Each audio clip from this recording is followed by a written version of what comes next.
Okay guys, अस्सलाम वालेकुम। My name is Syed Shakib Imran. मैं ही आप लोगों का इंस्ट्रक्टर हूँ। अच्छा, आप लोगों की कोर्स से पहले भी मैं ये कोर्स पढ़ाता रहता था। मेरे कुछ ओल्ड स्टूडेंट जो कि इस क्लास में भी रीजॉइन करे, जिन्होंने ड्यू टू सम रीज़न मैंने बीच में स्टॉप कर दिया था।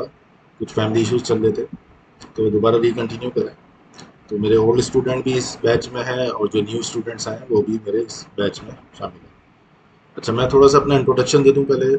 मैंने बैचलर ऑफ सॉफ्टवेयर इंजीनियरिंग करी थी फ्रॉम बैरियर यूनिवर्सिटी कराची 2018 में।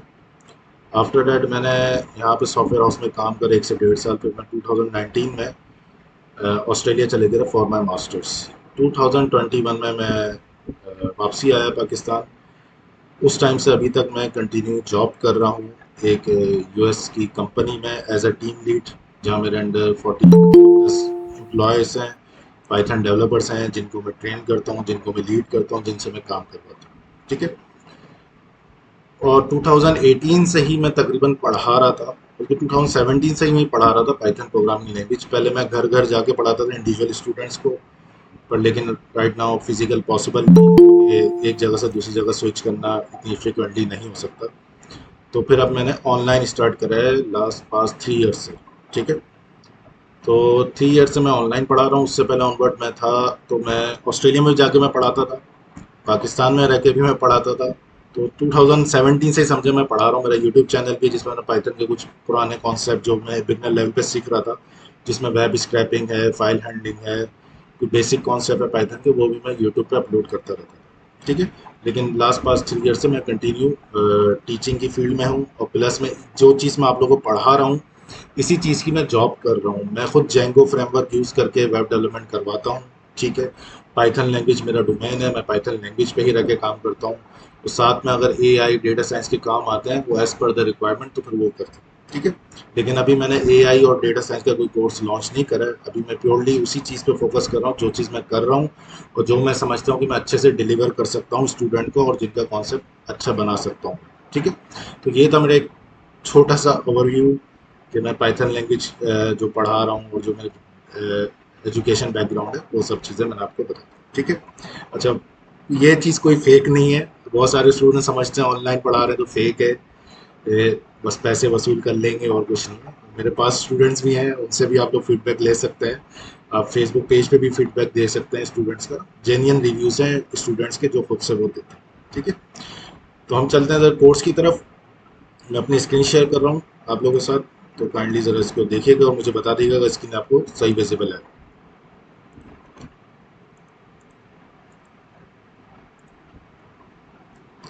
सबको मेरी स्क्रीन विजिबल हो रही है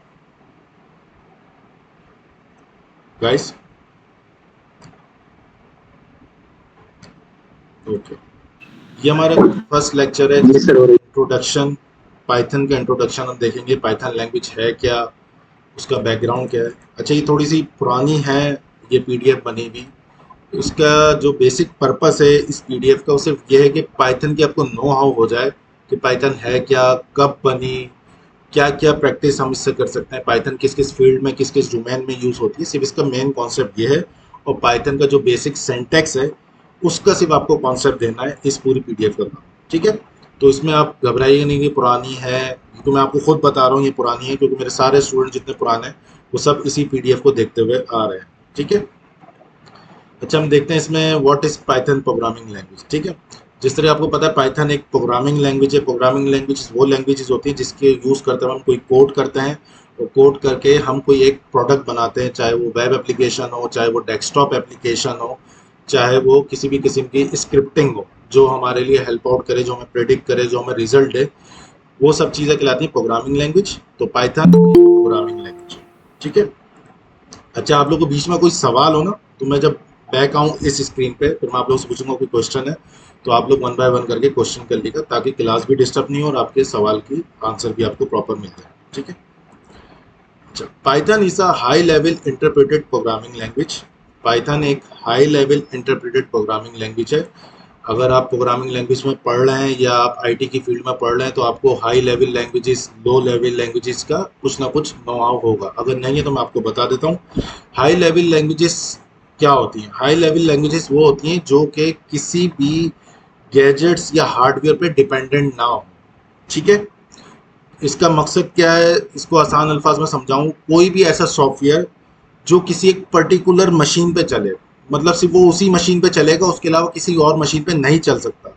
जैसे आप लोगों ने देखा होगा, मीटर रीडिंग करने वाले थे, उनके हाथ में गैजेट होता है। ठीक है, उनके पास उस गैजेट में जो सॉफ्टवेयर है वो सिर्फ उसी मशीन के लिए ही बना है।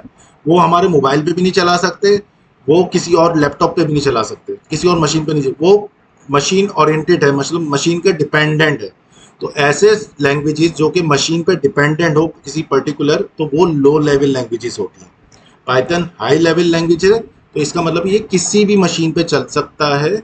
इसके लिए कोई स्पेसिफिक मशीन रिक्वायर्ड नहीं है, लाइक के मेरे पास सिर्फ लैपटॉप है तो लैपटॉप पे ही चला सकता हूँ मैं इसको कंप्यूटर पे भी यूज़ कर सकता हूँ, मैं इसको मोबाइल में भी यूज़ कर सकता हूँ, टैबलेट में भी यूज़ कर सकता हूँ। डिफरेंट जो मेरे पास मशीन है जो कि ऑपरेटिंग सिस्टम सपोर्ट करती है, लाइक के विंडोज़, लिनक्स, ये डिफरेंट प्लेटफॉर्म पे डिफरेंट हार्डवेयर पे चल सकता है। ठीक है, तो पाइथन एक हाई लेवल लैंग्वेज है और इंटरप्रेटेड लैंग्वेज है। अच्छा, इंटरप्रेटेड लैंग्वेजेस क्या होती है मैं आपको नेक्स्ट स्लाइड में बताता हूँ। अच्छा, that was created by Guido van Rossum. जिन्होंने पाइथन क्रिएट करी थी उनका नाम था Guido van Rossum. In the late 1980s, 1980s में पाइथन लैंग्वेज बनी थी, लेकिन उस टाइम इतनी एडवांस नहीं थी, इतनी फ्लेक्सिबल नहीं थी कि हर कोई इसको यूज़ कर सके। अगर आप लोग अपनी हिस्ट्री देखें या अपनी इर्द गिर्द सराउंडिंग देखें, तो लास्ट पास 7 to 8 years हुआ है पाइथन लैंग्वेज को, जो कि इसने बूम करा है इंडस्ट्री में। हर कोई पाइथन लैंग्वेज का दीवाना हो गया, हर कोई पाइथन लैंग्वेज की तरफ आ रहा है। लेकिन ये बनी भी कब से, 1980s से। आपने शायद इससे पहले शायद नाम भी ना सुना हो, 2-3 साल पहले, कि पाइथन भी कोई लैंग्वेज है, आप लोग इस फील्ड में आए तो। क्योंकि जब मैं भी था तो मैंने भी अपनी फाइनल ईयर प्रोजेक्ट में पाइथन लैंग्वेज का नाम सुना था कि पाइथन कोई एक लैंग्वेज है। मैं अपने इंस्ट्रक्टर से जिद कर रहा, सर पाइथन लैंग्वेज में मुझे काम नहीं था, मुझे किसी और लैंग्वेज पे देते, क्योंकि मैं तो खुद फर्स्ट टाइम सुन रहा था कि पाइथन भी कोई लैंग्वेज है। लेकिन जब उसमें घुसे, उसको स्टडी करा, उसका सारी स्ट्रक्चर्स देखे, तो फिर रियलाइज हुआ कि पाइथन एक इजी लैंग्वेज है as compare to other language. वालेकुम अस्सलाम। अच्छा, it is designed to be easy to read and write with the syntax that emphasizes the code readability and simplicity। वही चीज़ जो मैं आपको बता रहा हूँ कि पाइथन को जो डिज़ाइन किया गया था वो एक आसान लैंग्वेज के तौर पर डिज़ाइन किया गया था, और इसको रीड करना जस्ट लाइक हम एक नॉर्मल कम्युनिकेशन कर रहे हैं, तो हम इसी तरह पाइथन लैंग्वेज को भी रीड कर सकते हैं, अंडरस्टैंड कर सकते हैं। इसमें इतने फेमिलियर वर्ड्स हैं कि आप लोग जब इसको कोड देखेंगे तो आपको मुश्किल नहीं होगा उसके कीवर्ड्स याद रखने में। जैसे एक वर्ड है इसमें प्रिंट, PRINT, प्रिंट।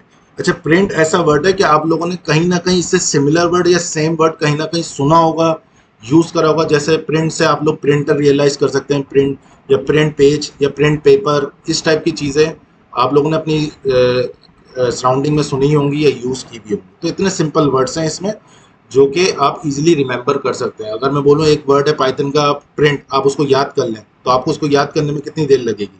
मेरे ख्याल एक ही बार बोलूंगा तो शायद आप लोगों को याद हो जाए। प्रिंट एक वर्ड है, कीवर्ड है। ठीक है, तो इसके वर्ड्स बहुत सिंपल हैं, इजी हैं, टू दी पॉइंट है, प्रिस्क्राइब है, बिल्कुल सिंपल है, तो आप उसको याद कर सकते हैं, रिमेंबर रख सकते हैं, आपको मुश्किल नहीं होगी। मैं आज की इस लेक्चर में आपको दिखाऊंगा अभी आगे कि मुश्किल वर्ड्स क्या हैं और इजी वर्ड्स क्या हैं। दूसरी लैंग्वेज में डिफिकल्ट वर्ड्स हैं, तो आपको उसको याद करने में बहुत मुश्किल होगी। ठीक है, Python has become one of the most popular programming language in the world due to its simplicity, versatility and wide range of application। वही बात है कि इसकी simplicity, flexibility के डिपेंडेंट नहीं है किसी चीज़ पे, इंडिपेंडेंट है, फ्रीली अवेलेबल है, ओपन सोर्स है। पाइथन एक ओपन सोर्स लैंग्वेज है जो कि फ्रीली इंटरनेट पे अवेलेबल है, कोई भी इसको डाउनलोड करके यूज़ कर सकता है, ये फ्री में अवेलेबल है। ठीक है, it is commonly use for web development. हमारा जो कोर्स है वो वेब डेवलपमेंट से रिलेटेड है, तो मोस्ट कॉमनली जो पाइथन यूज़ होती है वो वेब डेवलपमेंट में यूज़ होती है। साइंटिफिक कंप्यूटिंग में, जिस तरह आपने नादरा के सॉफ्टवेयर देखो जिसमें बायोमेट्रिक वगैरह हम लोग करते हैं, इमेज डिटेक्शन होती है, इमेज रिकॉग्नाइज होती है, ये सब साइंटिफिक कंप्यूटिंग में आ जाता है। डेटा एनालिस, जैसे डेटा साइंस के प्रोजेक्ट्स आ जाते हैं, उसमें एनालाइज करना होता है डेटा को, बिग डेटा होता है, उसको एनालाइज करके हम प्रेडिक्शन वगैरह करते हैं। आर्टिफिशियल इंटेलिजेंस, AI में पाइथन बहुत यूज़ होती है, मशीन लर्निंग में बहुत यूज़ होती है, and many other fields, web scrapping वगैरह में भी Python language most commonly use होती है। ठीक है, तो इसके डोमेन बहुत सारे हैं। पाइथन एक लैंग्वेज है लेकिन ये मल्टी पर्पस है, मल्टी डोमेन में ये यूज़ की जाती है। इस स्लाइड में किसी को कोई कंफ्यूजन, कोई सवाल है तो सवाल कर लें मुझसे भी, किसी का कोई भी सवाल है तो। सब चीज क्लियर है जो अभी मैंने बताई फर्स्ट स्लाइड में, कोई कंफ्यूजन तो नहीं है? Okay, thank you. अच्छा, अब आ जाते हैं इंटरप्रेटर, जो मैंने फर्स्ट स्लाइड में बताया था कि इंटरप्रेटेड लैंग्वेज है, ये होती क्या है। Python is an interpreter language which means that it does not need to compile before it can be run। पहले समझ लेते हैं कि कंपाइलर लैंग्वेज क्या होती है और फिर इंटरप्रेटर देखते हैं, ताकि आपको दोनों का डिफरेंस समझ में आ जाए कि दोनों में मेन डिफरेंस है क्या। देखिए, इंटरप्रेटेड जो लैंग्वेज होती है ना, वो लाइन बाय लाइन कोड को रीड करती है, कोड को कन्वर्ट करती है या रीड करती है। अब इसकी आसान फॉर्म है, अगर मैं कंप्यूटर में लिख दूं या कंप्यूटर में मैं राइट क्लिक करके ओपन पे क्लिक करता हूं, तो कंप्यूटर को पता कैसे चलता है कि इसने ये फोल्डर ओपन करना है? कैसे पता चलता है उसको? क्या ओपन एक वर्ड है जो कि कंप्यूटर इजीली अंडरस्टैंड कर लेता? नहीं। कंप्यूटर की जो अपनी लैंग्वेज है वो है बाइनरी, वो 01011010 की फॉर्म को अंडरस्टैंड करता है कंप्यूटर, और आपका जो प्रोसेसर है वो, ठीक है, चाहे मोबाइल यूज करें, चाहे लैपटॉप यूज करें, कोई भी यूज करें, ये बाइनरी लैंग्वेज अंडरस्टैंड करता है 0101 की फॉर्म में। अगर मैं इसमें सिंपल इंग्लिश लिख के इसको एग्जीक्यूट करूंगा, तो वो क्या करेगा, सबसे पहले उस सिंपल इंग्लिश को कन्वर्ट करेगा बाइनरी फॉर्म में 01010101। इस तरीके आप लोगों ने पढ़े होंगे अपने कंप्यूटर साइंस का, आप लोगों ने कोर्स पढ़ा है, कंप्यूटर प्रोग्रामिंग पढ़े, तो उसमें कन्वर्जन आती है binary to decimal, decimal to binary, binary to hexadecimal, जिसमें अल्फाबेट्स आते हैं ABCD, ठीक है, उसमें हम कन्वर्ट कर देते हैं उसको 0101 की फॉर्म में। तो ये यही काम करता है इंटरप्रेटर, कि आपकी सिंगल लाइन, मतलब मैंने लिखा my name is Syed Shakib Imran, ये एक लाइन हो गई, इस सिंगल लाइन को वो कन्वर्ट कर देगा 0101 की फॉर्म में। फिर प्रोसेसर उसको अंडरस्टैंड कर पाएगा कि हाँ ये सिंपल एक वर्ड है या एक पैराग्राफ है या एक सेंटेंस है, वो उसको रिटर्न में हमें दिखा देगा रिस्पॉन्स में, ठीक है। तो इंटरप्रेटर लाइन बाय लाइन, मतलब फॉर एग्जाम्पल ये एक लाइन है, तो सबसे पहले इस लाइन को वो कन्वर्ट करेगा 0101 की फॉर्म में, इसको एग्जीक्यूट कर देगा। फिर उसके बाद दूसरी लाइन को कन्वर्ट करेगा, इसको एग्जीक्यूट कर देगा। फिर तीसरी लाइन लिखूंगा तो उसको कन्वर्ट कर देगा, फिर एग्जीक्यूट करेगा। मतलब इंटरप्रेटर लाइन बाय लाइन मेरी लैंग्वेज को इंटरप्रेट करता है, कन्वर्ट करता है कि मेरी मशीन या मेरा प्रोसेसर उसको अंडरस्टैंड कर सके। अब इसके अल्टरनेट अपोजिट जो आता है वो आता है कंपाइलर। कंपाइलर क्या करता है, ये पूरा का पूरा कोड, मतलब मैंने ये पूरी लाइन लिख दी ना, उन सबको एक साथ कन्वर्ट करेगा। पूरी लाइन को, पूरी पैराग्राफ को, या पूरा कोड जितना भी मैं लिखूंगा अपनी स्क्रीन पे, वो उसको एक ही साथ कन्वर्ट करेगा, ठीक है। तो उस कन्वर्ट करने में उसको टाइम लगता है, पूरा कोड एक साथ कन्वर्ट कर रहा है, फिर आपको बताएगा कि अगर इसमें कहीं ना कहीं एरर आ गया तो आपको पूरा कंपाइल करने के बाद बताएगा कि भाई इस लाइन नंबर पे एरर है, ठीक है। इंटरप्रेटर क्या करेगा, वो पहली लाइन ही कन्वर्ट करेगा, अगर पहली लाइन में एरर आएगा तो आपको यहीं पे रोक देगा कि बोले भाई इस लाइन में एरर है, तो आप पहले उसको सही करोगे, फिर आप नेक्स्ट लाइन की तरफ बढ़ोगे। लेकिन कंपाइलर पूरा कोड एक साथ कन्वर्ट करेगा, फिर उसके बाद बताएगा अगर उसमें कोई एरर है तो एरर दे देगा, अगर एरर नहीं है तो उसको एग्जीक्यूट कर देगा। तो ये एक मेन डिफरेंस है इंटरप्रेटर और कंपाइलर में। यहां तक आप लोगों को बात क्लियर है? इंटरप्रेटर और कंपाइलर में कोई कंफ्यूजन है? अच्छा, अगर आपको लगे कि मैं बहुत मुश्किल तरीके से समझा रहा हूँ तो आप लोग मुझे बता सकते हैं, मैं कोशिश करूंगा उसको थोड़ा और आसान करके समझाने की कोशिश करूंगा।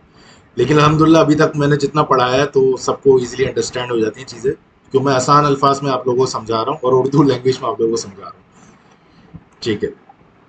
अच्छा, ये वही बात हो गई इंटरप्रेटर की। अब इधर Python is also an open source language, जिस तरह मैंने आप लोगों को बताया था, which means that the source code is freely available and can be modified by anyone। Source code क्या होता है? आप लोगों के जहन में सवाल आएगा, सोर्स कोड क्या होता है? सोर्स कोड से मुराद होता है पीस ऑफ कोड, मतलब एक कोड लिखा हुआ है पाइथन लैंग्वेज में, उसको हम कहेंगे सोर्स कोड। अब होता क्या है, बहुत सारे डेवलपर्स जैसे हम भी ये करते हैं कि हम कोई प्रॉब्लम हमें ऑक्यूपाई होती है, यार ये प्रॉब्लम है बहुत डिफिकल्ट है और स्टूडेंट्स को या और किसी को मसला करेगी, तो मैंने बहुत स्टडी करने के बाद एक अपना सोर्स कोड लिखा जो कि उस मसले को हल कर देता है, ठीक है। और उसको मैंने इंटरनेट पे अपलोड कर दिया, गिटहब या गिटलैब वगैरह पे मैंने अपलोड कर दिया। अब वो फ्रीली इंटरनेट पे अवेलेबल है, कोई भी उसको एक्सेस करेगा, मतलब किसी को भी similar problem, for example login code, Python login code, एक एग्जाम्पल दे रहा हूँ मैं, पाइथन लॉगिन कोड। अब मैं अगर जाकर गूगल पे लिखूंगा पाइथन लॉगिन कोड, तो आपको बहुत सारे लॉगिन कोड नजर आ जाएंगे पाइथन के गूगल पे ही, तो आप वो फ्रीली कॉपी कर सकते हैं, अपने कोड में यूज करके अपनी प्रोग्राम सक्सेसफुली रन कर सकते हैं।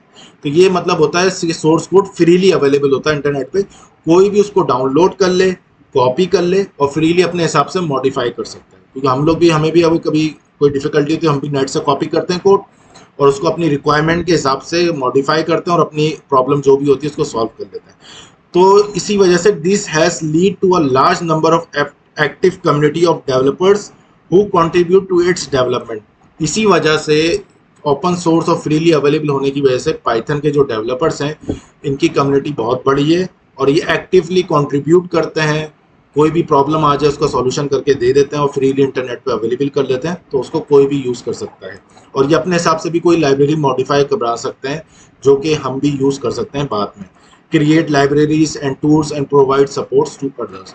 तो एक ही कम्युनिटी है जो कि हेल्प आउट करती है एक दूसरे को। फ्रीली अवेलेबल और ओपन सोर्स होने का ये एक फ़ायदा है कि बहुत सारे कोड हमें फ्रीली इंटरनेट से मिल जाता है इसका। अब आ जाते हैं पाइथन के सिंपल सिंटैक्स के जो हम यूज़ करेंगे थ्रू आउट द कोड। आज का जो आप लोगों का फोकस है, सिर्फ फोकस आपका इस बात पे होना चाहिए कि जो चीज़ मैं लिख रहा हूँ उसमें आपको कोई चीज़ ऐसी मुश्किल लग रही है कि आप बोले नहीं सर ये तो बहुत मुश्किल है, ये तो हम कर ही नहीं सकते। सिर्फ आपका फोकस इस पे होना चाहिए, क्या चीज़ क्या कर रही है, क्या आउटपुट देगी, इस पे आपका फोकस नहीं होना चाहिए। सिर्फ फॉर एग्जाम्पल अगर मैंने ये लाइन लिखी है तो इस लाइन के लिखे में मतलब इसमें कोई आपको ऐसी चीज़ लग रही है जो कि आप बोले सर बहुत मुश्किल लिख दिया आपने, कि मैं इसको अंडरस्टैंड नहीं कर पा रहा, आपने लिखा क्या। ठीक है, सिर्फ आपका फोकस उस पर होना चाहिए आज। ठीक है, तो हम स्टार्ट करते हैं पाइथन का बेसिक सिंटैक्स और साथ साथ मैं आपको बताता रहूँगा ये क्या काम करता है, लेकिन डिटेल में मत जाइएगा क्योंकि अभी सिर्फ आपका इंट्रोडक्शन है। इसके बाद जब हम प्रॉपर कोडिंग स्टार्ट करेंगे तो आपको एक एक पॉइंट डिटेल में मैं पढ़ाऊंगा। ठीक है, तो आपके वहाँ पे कॉन्सेप्ट क्लियर हो जाए। तो हम सबसे पहले मैं पाइथन का आइडियली ओपन कर लेता हूँ, जो कि जब भी हम पाइथन इंस्टॉल करेंगे तो बाय डिफ़ॉल्ट हमारे पास आता है। आप सबको स्क्रीन विजिबल होगी यहाँ पे। अब ये देखें 3 एरोज बने हुए, इसके आगे कर्सर है, मतलब अब हम कोड यहाँ से लिखना शुरू करेंगे। ठीक है, मेरे पास जो अभी करंटली पाइथन का वर्जन चल रहा है वो चल रहा है 3.12.7। ठीक है, अब एक चीज जो मैंने आपको वर्ड यूज करवाया था प्रिंट, PRINT। अच्छा, एक चीज याद रखिएगा before moving to the code, Python case sensitive language है। कौन सी सेंसिटिव है? Case sensitive. ये अपने पास लिख भी लें, केस सेंसिटिव है। इसका मतलब क्या होता है कि अगर मैं लिखूं for example home, HOME home, ठीक है, और एक और मैं इसके साथ लिख दूं होम। ठीक है, अगर मैं आप लोगों को सवाल करूं कि भाई इन दोनों में ज़रा मुझे बताएं ये दोनों अलग अलग चीज़ें या सेम चीज़ है, तो आप लोगों का इसमें रिस्पॉन्स क्या होगा गाइस? ज़रा कोई अनम्यूट होके मुझे बताए कि ये दोनों सेम चीज़ें या अलग अलग चीज़ें। अगर आप इसको ह्यूमन आई से पढ़ते हैं या अपनी अंडरस्टैंडिंग से पढ़ते हैं, ये दोनों लिखा हुआ होम ही है, तो ये आप लोग बताएं आप लोग को डिफरेंस कोई डिफरेंट चीज़ है? मतलब अगर मैं बोलूँ ये होम को डिनोट नहीं कर रहा है, ये होम को डिनोट कर रहा है, ऐसा तो कुछ नहीं है ना। दोनों चीज़ें एक ही चीज़ को डिनोट कर रही हैं, होम को। ऐसा ही है, एग्री करते हैं आप लोग इस बात से? गाइस काइंडली अनम्यूट हो जाए, थोड़ा कॉन्फिडेंस बिल्डअप करें। यहाँ हम लर्निंग पर्पज़ के लिए आए, यहाँ सिर्फ लर्निंग नहीं है, अपना अपने सेल्फ कॉन्फिडेंस बढ़ाना है, क्योंकि हमारी जो इंडस्ट्री है बड़ी ही जालिम इंडस्ट्री है। ठीक है, अगर आप यहाँ बोलेंगे नहीं तो आप लोग काटते रहेंगे और आप लोग ग्रो नहीं कर पाएंगे। तो आप लोग सबसे पहले बोलना सीखें। यहाँ बैठ के कोई शर्माएगा नहीं, कोई किसी का मजाक नहीं उड़ाएगा, जो मजाक उड़ाएगा स्ट्रेट अवे ग्रुप से बाहर। ठीक है, हम सब यहाँ लर्निंग पर्पज़ के लिए बैठे हुए हैं। तो आप लोग काइंडली अनम्यूट हो, अगर मैं जो सवाल कर रहा हूँ तो जवाब दें, ताकि आप लोगों को भी कॉन्सेप्ट क्लियर हो, मेरे भी कॉन्सेप्ट क्लियर हो, कि आप लोग इजीली अंडरस्टैंड कर पा रहे हैं। ठीक है, म्यूट होके अगर आप लोग बैठे रहेंगे तो फिर पॉसिबल नहीं होगा। ठीक है, तो ये केस सेंसिटिव की फॉर्म में ये दोनों चीज़ें डिफरेंट कंसिडर होती हैं। क्यों? ये कैपिटलाइज फॉर्म में, मतलब इसका फर्स्ट लेटर कैपिटल है, ठीक है, और इसका फर्स्ट लेटर लोअर केस में। ठीक है, तो Python programming language case sensitive है, इसका मतलब है ये एक अलग चीज़ कंसिडर होगी पाइथन में और ये एक अलग चीज़ कंसिडर होगी पाइथन में। ठीक है, तो ये आप याद रखिए, केस सेंसिटिव है पाइथन, इसमें upper case, lower case, capitalize तीनों डिफरेंट कंसिडर होंगे। ठीक है, सेम कंसिडर नहीं होंगे, पाइथन उसको अलग अलग कंसिडर करेगा, ये चीज अलग कंसिडर करेगा, ये चीज अलग कंसिडर करेगा। और दूसरी बात जो प्लस पॉइंट है जो आप लोगों के लिए बहुत आसानी कर देता है कि पाइथन का हर कीवर्ड लोअर केस में है। ठीक है, मतलब मैं कोई भी चीज लिखूंगा, अगर मुझे प्रिंट भी लिखना है वो भी लोअर केस में लिखना है। लोअर केस कौन से होते हैं कि सारे के सारे लोअर लेटर हो, अपर लेटर नहीं हो, कैपिटलाइज फॉर्म में नहीं हो, सबके सब लोअर लेटर होंगे। ठीक है, तो पाइथन के जितने बाय डिफॉल्ट कीवर्ड हैं वो सबके सब लोअर लेटर में। तो आपको ये फिक्र करने की जरूरत नहीं है कि शिफ्ट दबा के मुझे पी लिखना पड़ेगा, पहले मैं इस तरीके से प्रिंट लिखूं। अब आप देख रहे हैं मैंने कैपिटल पी लिखा है तो इसका कलर ब्लैक हो गया, मतलब ये इसको नॉर्मल रीड कर रहा है, इसको अंडरस्टैंड नहीं कर पा रहा कि ये कोई कीवर्ड है। लेकिन जैसे ही मैं इसको लोअर केस में लिखूंगा तो आप देख रहे हैं इसका कलर पर्पल हो गया। अब उसने इसको अंडरस्टैंड कर लिया कि ये पाइथन का एक कीवर्ड है प्रिंट, और इसको पता है कि प्रिंट में इसने करना क्या है। तो अगर हम कोई भी चीज आउटपुट में देखना चाह रहे हैं कि भाई इस चीज का आउटपुट क्या है या इसमें क्या वैल्यू स्टोर है, मैं आउटपुट में देखना चाह रहा हूं, तो उसके लिए हम यूज करते हैं प्रिंट। प्रिंट के बाद हम लगाते हैं राउंड ब्रैकेट्स, जो चीज ओपन होगी वो क्लोज जरूर होगी। जैसे ही राउंड ब्रैकेट ओपन हुआ है उसके साथ मैंने क्लोज कर दिया। फिर इस ब्रैकेट के अंदर हम कोटेशन लगाते हैं, डबल कोटेशन। ठीक है, फर्स्ट ओपनिंग कोटेशन है, सेकंड क्लोजिंग कोटेशन। अब इसके अंदर जो भी चीज मैं लिखूंगा वो मुझे आउटपुट में डिस्प्ले हो जाएगी। मैं लिखता हूं my name is Syed Shakib Imran. ठीक है, आप देखें मैंने इस कोटेशन के अंदर लिखा है my name is Syed Shakib Imran. अब जिस तरह मैंने आपको बताया कि पाइथन एक इंटरप्रेटेड लैंग्वेज है, अब जैसे ही मैंने ये लाइन लिख के इंटर प्रेस करूंगा ये नेक्स्ट लाइन में मुझे इसका आउटपुट शो कर देगा। ये देखें, जो चीज मैंने कोटेशन के अंदर लिखी थी वो मुझे आउटपुट में आ गई, my name is Syed Shakib Imran. ये लाइन जो चीज मैंने लिखी है, काइंडली सब अनम्यूट हो जाए और मुझे बताएं कि इस लाइन में कोई चीज ऐसी लग रही है आपको जो कि बहुत मुश्किल हो, जो आप अंडरस्टैंड नहीं कर पा रहे कि ये सर ने क्या लिख दिया। कुछ है ऐसा इस लाइन में? नो सर, इजी है। इजी है ना? अच्छा, इसी तरह से एक और कर लेते हैं। जैसे मैंने लिखा दोबारा प्रिंट। अब मैं आप लोगों को सवाल करूंगा, मुझे बताएं इसका आउटपुट क्या आएगा। अगर मैं इस लाइन को एग्जीक्यूट करता हूं तो इसका आउटपुट क्या आना चाहिए मेरे पास? Hello world. Hello world, correct. जिस फॉर्म में लिखा है, इसका एच कैपिटल है तो इसका एच कैपिटल ही आएगा, इसका डब्ल्यू कैपिटल है तो इसका डब्ल्यू कैपिटल ही आएगा। जिस फॉर्म में मैं लिखूंगा वो उसी फॉर्म में मुझे आउटपुट देगा। एक और कर लेते हैं प्रैक्टिस। अब यहाँ पे मैं लगा रहा हूँ सिंगल कोटेशन। अगर आप ऊपर देखें यहाँ पे डबल कोटेशन लगाई हुई है, यहाँ पे भी डबल कोटेशन लगाई हुई है, और यहाँ पे मैंने सिंगल लगाई हुई है। अब मैं यहाँ लिख देता हूँ अपना नाम, फॉर एग्जाम्पल सैयद शकीब। ठीक है, तो पाइथन में डबल कोटेशन और सिंगल कोटेशन सेम काम करती है, सेम कंसीडर होती है दोनों जगह, चाहे आप डबल लगा लें। लेकिन एक चीज का आपने ख्याल रखना है, अगर स्टार्टिंग में आपने डबल लगाई है तो एंडिंग में भी आप डबल ही लगाएंगे। जिस तरह मैंने यहाँ पे स्टार्टिंग में सिंगल लगाई है तो एंडिंग में भी सिंगल लगाई है। अब मैं इसको एग्जीक्यूट करता हूँ तो मुझे जो मैं चीज मैंने इसके अंदर लिखी थी वो मुझे आउटपुट पे शो कर रही है। तो इन शॉर्ट, प्रिंट का जो एक कीवर्ड है वो हमें आउटपुट डिस्प्ले करता है पाइथन प्रोग्रामिंग लैंग्वेज में। यहां तक बात क्लियर है? प्रिंट का कीवर्ड समझ में आ रहा है ये क्या काम करता है गाइस? यस सर, समझ आ गई है। अच्छा, इसमें एक और चीज मैं दिखा देता हूँ सिर्फ अंडरस्टैंडिंग के लिए आपके लिए।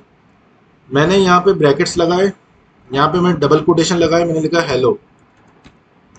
ठीक है, हेलो लिखने के बाद मैंने यहाँ पे सिंगल कोटेशन लगा दिया, सिर्फ आप लोगों के लिए अंडरस्टैंडिंग करवा रहा हूँ। अब देखें यहाँ पे ये एरर भी दे रहा है। ठीक है, ये पहले से ही कुछ आपको डिफॉल्ट शो कर रहा है, कुछ मसला है यहाँ पे। ठीक है, अब मैंने यहाँ पे स्टार्टिंग में डबल कोटेशन लगाई है, एंडिंग में सिंगल कोटेशन लगा दी। अब आप देख रहे हैं ये ग्रीन कलर का ही है, अभी तक ये ब्रैकेट ग्रीन कलर का ही कंसिडर हो रहा है। अब अगर मैं इसमें इंटर प्रेस करूंगा ना तो देखिए क्या होगा।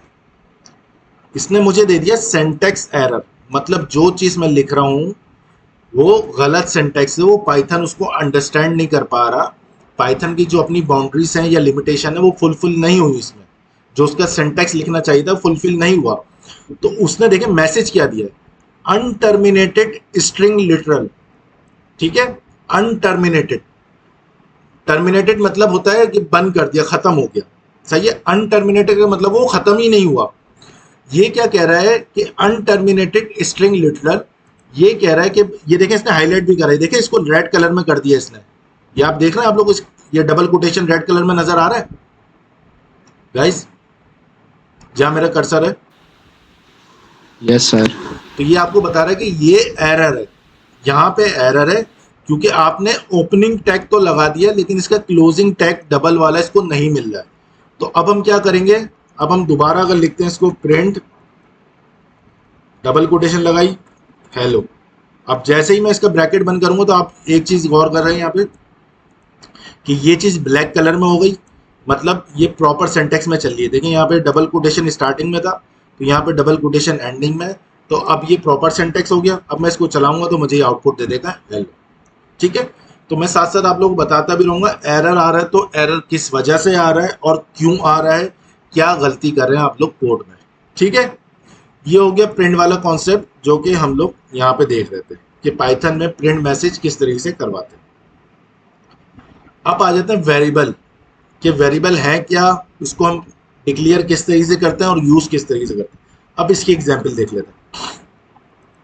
देखिए वेरिएबल्स क्या होते हैं, एक मेमोरी होती है जिसमें आपका डेटा सेव होता है, आप उसमें कोई भी डेटा सेव कर सकते हैं। फॉर एग्जांपल मुझे अपना नाम सेव करना हो तो मैं एक वेरिएबल बनाऊंगा, उसमें अपना नाम लिख के सेव करवा दूंगा, और जब भी मुझे उसको यूज करना होगा तो उस वेरिएबल का जो भी मैंने नाम रखा होगा उसको यूज करूंगा तो वो मुझे उसकी वैल्यू रिटर्न कर देगा। किस तरीके से, फॉर एग्जाम्पल मैं एक वेरिएबल बना रहा हूँ, जब मैंने लिखा माई नेम इक्वल टू, अब मुझे स्ट्रिंग में लिखना है, स्ट्रिंग से मुराद यहाँ पे होता है alphabets, combination of alphabets, combination of special symbols, मतलब इसमें कुछ भी आ सकता है, स्पेशल सिंबल्स भी आ सकते हैं, अल्फाबेट्स भी आ सकते हैं, न्यूमेरिक वैल्यूज भी आ सकती हैं, कुछ भी आ सकता है।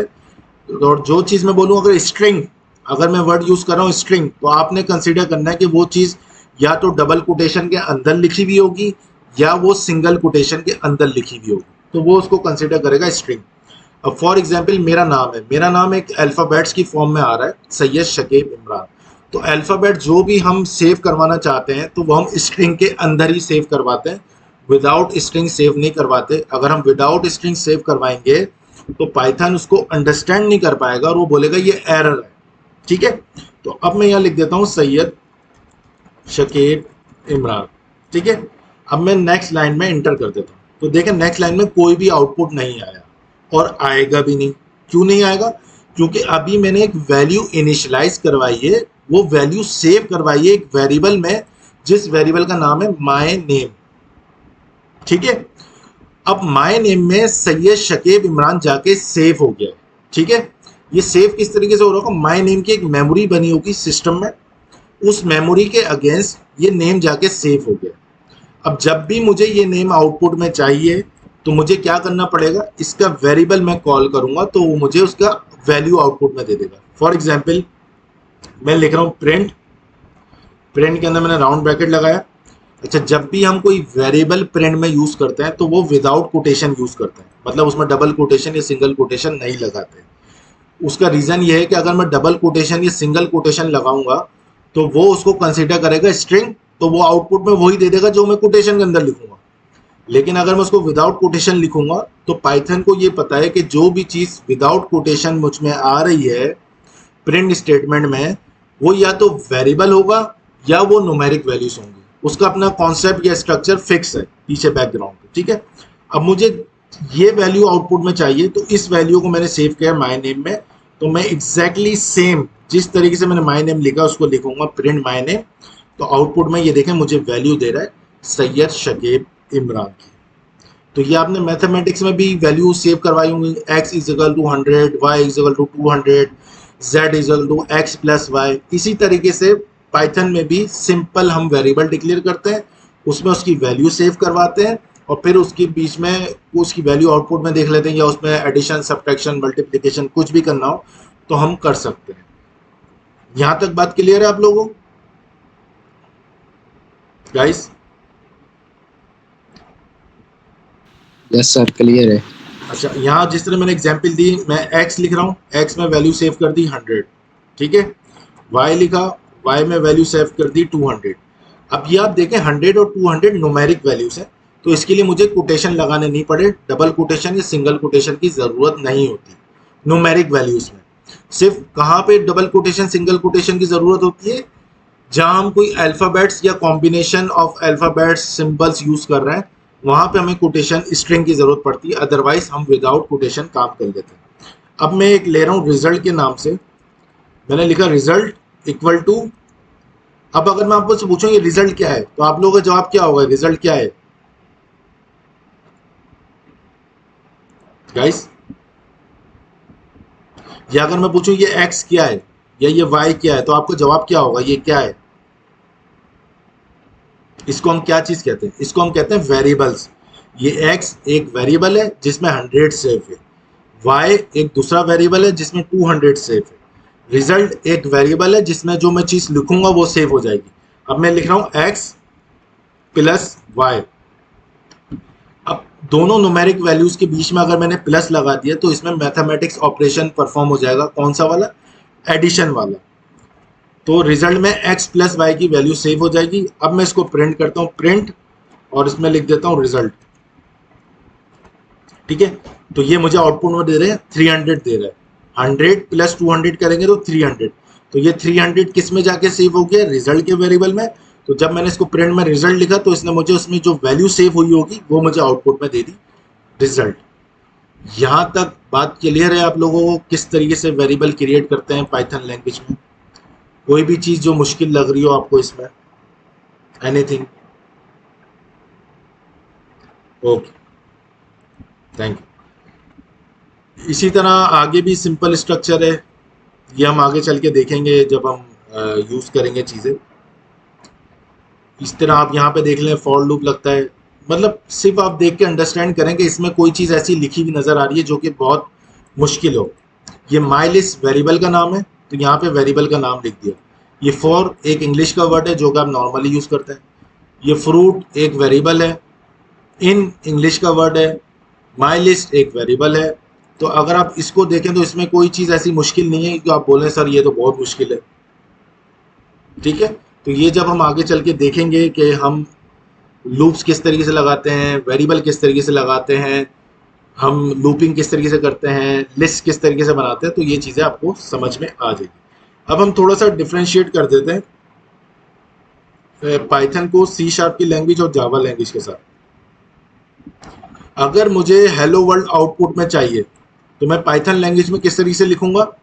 मैं लिखूंगा प्रिंट, ब्रैकेट, कोटेशन लगाऊंगा, उसके अंदर हेलो वर्ल्ड लिख दूंगा। ठीक है, तो आउटपुट में मेरा आ जाएगा हेलो वर्ल्ड। यहाँ तक बात क्लियर है? ये मैंने आपको अभी करके भी दिखाया है, ये ऊपर हेलो वर्ल्ड ये रहा। तो अगर मैं इसमें लिखूंगा तो मुझे आउटपुट में हेलो वर्ल्ड मिल जाएगा।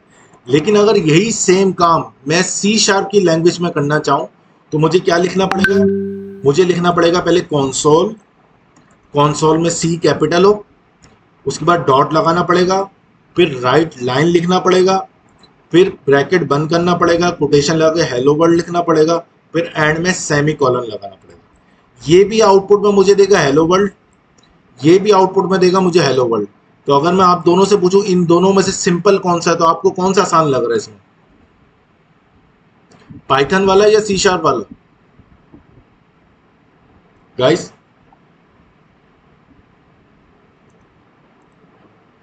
करेक्ट, पाइथन का इजी है।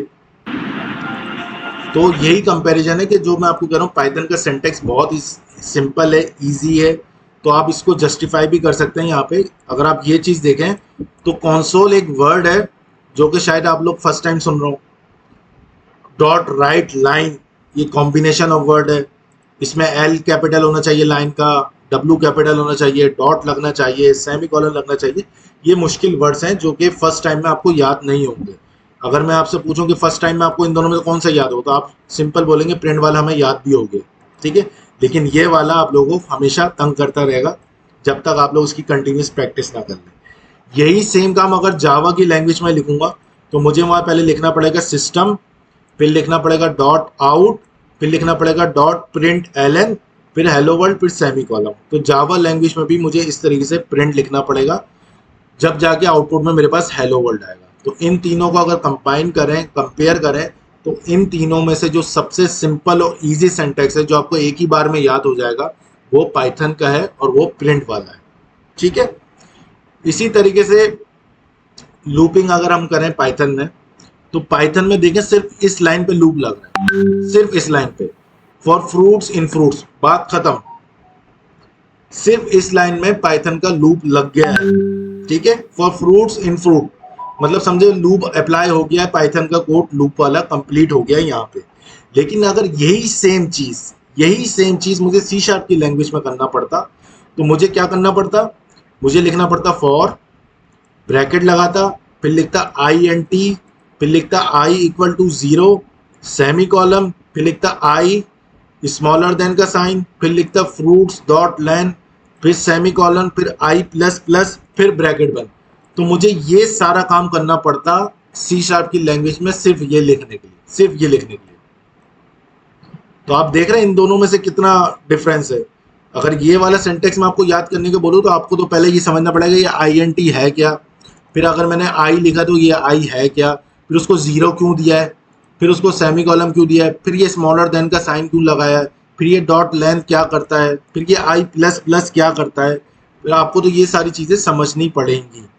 अगर पाइथन का कोड देखें ये 3 लाइन में, और सी शार्प का कोड देखें ये यहाँ से लेके यहाँ तक, इसमें कितनी सारी चीज़ें हैं कि आपको यहाँ कॉन्सोल, यहाँ लिखा प्रिंट फ्रूट और यहाँ लिखना पड़ रहा है console dot right line fruits, फिर स्क्वायर ब्रैकेट्स उसके अंदर आई, फिर राउंड ब्रैकेट बंद, फिर सेमी कॉलन।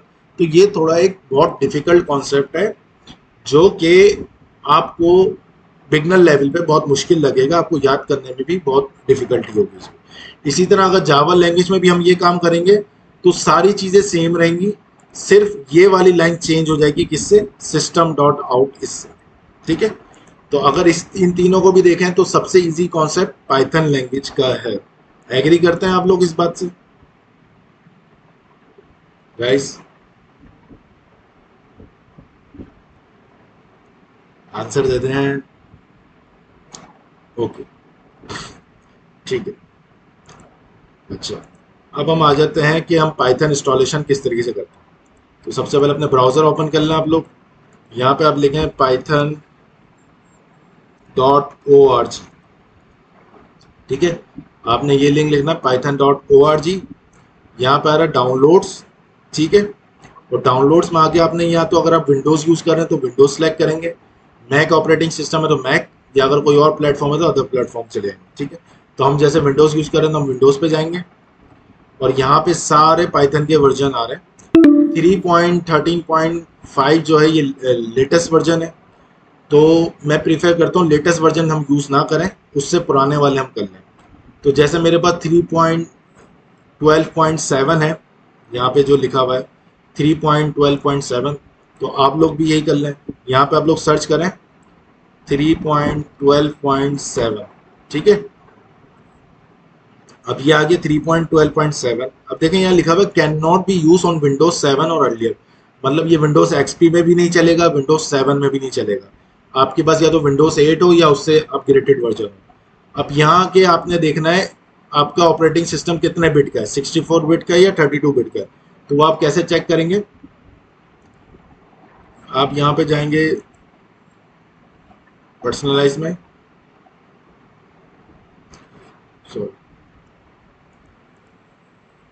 यहाँ आप चले हैं,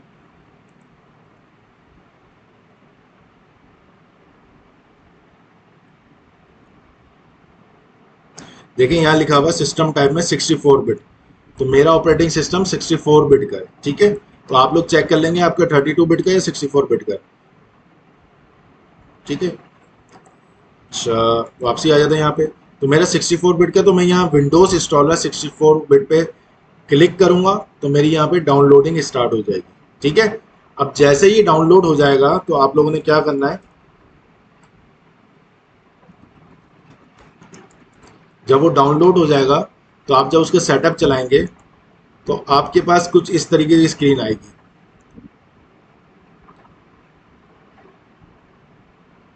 ये सबको विजिबल है ये स्क्रीन। जब आप उसको एग्जीक्यूट करेंगे तो आपके पास ये लिखा होगा पाइथन इंस्टॉल पाइथन 3.12.7 और जितने बिट की आपने की हुई होगी 64 बिट या 32 बिट, तो वो लिखा हुआ होगा। यहाँ पे ऑप्शन आ रहा होगा इंस्टॉल नाउ और कस्टमाइज इंस्टॉलेशन। तो आपने क्या करना है, सबसे पहले कुछ करें या ना करें, सबसे पहले ये जो लिखा है ना ऐड पाइथन टू पाथ, सबसे आखिरी चेक बॉक्स जो है, इस पे आपने जाके टिक लगाना है, लाजमी लाजमी टिक लगाना है आपने। टिक लगाने के बाद आप क्लिक कर देंगे इंस्टॉल नाउ पे, तो ऑटोमेटिकली आपकी इंस्टॉलेशन हो जाएगी कंप्लीट सक्सेसफुली। ठीक है, और कुछ भी आपने नहीं करना है इसमें, सिर्फ आपने ऐड पाइथन टू पार्ट पे टिक लगाना है और इंस्टॉल नाउ पे क्लिक कर देना है। अगर इस पे टिक लगा हुआ है ऊपर वाले पे ऑलरेडी तो लगा रहने दे, कोई मसला नहीं है। अगर अनचेक भी कर दें तब भी कोई मसला नहीं है, लेकिन ये पाथ जिस पे पाथ लिखा हुआ है इस पे आपने लाजमी टिक लगाना है और इंस्टॉल नाउ पे क्लिक कर देना है। वो ऑटोमेटिकली अपना पूरा सेटअप कंप्लीट करके आपको इंस्टॉल कर देगा। अब जब आपका ये इंस्टॉल हो जाए तो आप इसको चेक कैसे करेंगे, आप अपना कमांड प्रॉम्प्ट ओपन करेंगे और यहाँ पे लिख देंगे Python, Python dash dash version. ठीक है, जैसे ही आप ये लिखेंगे तो आपके सिस्टम में जो भी रिकॉग्नाइज वर्जन इसका इंस्टॉल हुआ होगा, जो ऐड टू पाथ हुआ होगा, वो आपको यहाँ पे शो कर देगा। जैसे मेरे पास अभी 3.10.4 है, क्योंकि मेरे सिस्टम में दो पाइथन इंस्टॉल है, एक 3.12 है और एक 3.10 है। तो बाय डिफॉल्ट जो मेरा पाथ में ऐड है वर्जन वो 3.10.4 है, तो इसलिए मुझे यहाँ पे 3.10.4 शो करना है। अगर आपका पाइथन सही से ऐड टू पाथ आपने नहीं किया होगा तो आप जब इसको हिट करेंगे तो ये आपको एरर दे देगा, Python is not and recognize command को इस टाइप का मैसेज दे देगा। तो इसका मतलब होगा कि पाइथन आपका सही से इंस्टॉल नहीं हुआ है, वो ऐड टू पाथ नहीं हुआ है। ठीक है, तो ये सारा प्रोसेस था। आज मैंने आप लोगों को इंट्रोडक्शन दे दिया। इंट्रोडक्शन के बाद मैंने आप लोगों को डाउनलोड करने का ऑप्शन बता दिया, डाउनलोड किस तरीके से होता है, थोड़ा बेसिक सिंटेक्स बता दिया। अब अगर आप लोगों को कोई सवाल है, कोई कंफ्यूजन है, तो आप लोग सवाल कर लें वन बाय वन। कुछ कोर्स से रिलेटेड पूछना चाहें तो आप पूछ सकते हैं। किसी का है कोई सवाल? Any question? Yusuf, Ahmad Raza, Furqan? Okay, तो कल इसी सेम टाइम पे हमारी क्लास होगी। कल हम पाइचाम इंस्टॉल करेंगे और फिर अपनी कंटिन्यू करेंगे प्रोग्रामिंग। फर्स्ट लेक्चर हमारा जो होगा वो प्रिंट स्टेटमेंट का, प्रिंट स्टेटमेंट हम किस तरीके से यूज़ करते हैं, कितने डिफरेंट तरीके हैं जिसको यूटिलाइज करते हुए प्रिंट स्टेटमेंट यूज़ कर सकते हैं पाइथन प्रोग्रामिंग लैंग्वेज में, और उसका जो प्रॉपर एडिटर है, अगर आप लोग चाहें विजुअल स्टूडियो वो भी यूज़ कर सकते हैं, विजुअल कोड वो भी यूज़ कर सकते हैं। मैं पाइचाम यूज़ करता हूँ तो मैं पाइचाम इंस्टॉल करवाऊँगा, तो आप लोग भी कोशिश करेंगे वही यूज़ कर लें, तो आप लोगों को आसानी होगी। जी बिल्कुल, एपीआई लगाना सिखाएंगे, लेकिन एपीआई तो जब हम जेंगो स्टार्ट करेंगे तब एपीआई बनेगी। अभी तो हम बेसिक्स स्टार्ट कर रहे हैं ना, पहले बेसिक तो आपको पाइथन की अंडरस्टैंड हो कि पाइथन है क्या, क्या क्या फीचर्स हैं, कौन कौन से फंक्शंस हैं जिसको हम यूटिलाइज करके एक प्रोजेक्ट बना सकते हैं। पहले हम वो सारी चीज़ें सीखेंगे, उसके बाद ऑब्जेक्ट ओरिएंटेड प्रोग्रामिंग। देन 1.5 महीना लगेगा इसमें हमें बेसिक और ऑब्जेक्ट ओरिएंटेड प्रोग्रामिंग करने में। उसके बाद इंशाल्लाह जो बाकी का 2.5 महीना रह जाएगा उसमें हम प्रॉपर्ली जेंगो करेंगे। तो जेंगो में हम एपीआई वगैरह, फ्रंट एंड के साथ इंटीग्रेशन वगैरह, ये सारी चीज़ें उसमें हम कवर करेंगे इंशाल्लाह। ठीक है guys, thank you so much. अपना ख्याल रखें, दुआ में याद रखें, क्लास अटेंड करते रहिएगा, क्लास मिस नहीं करिएगा। बाकी है कि हर क्लास के बाद रिकॉर्डिंग ग्रुप पे शेयर कर दी जाएगी ताकि आप लोग उसको देख के प्रैक्टिस करें। Thank you so much guys, अल्लाह हाफिज़।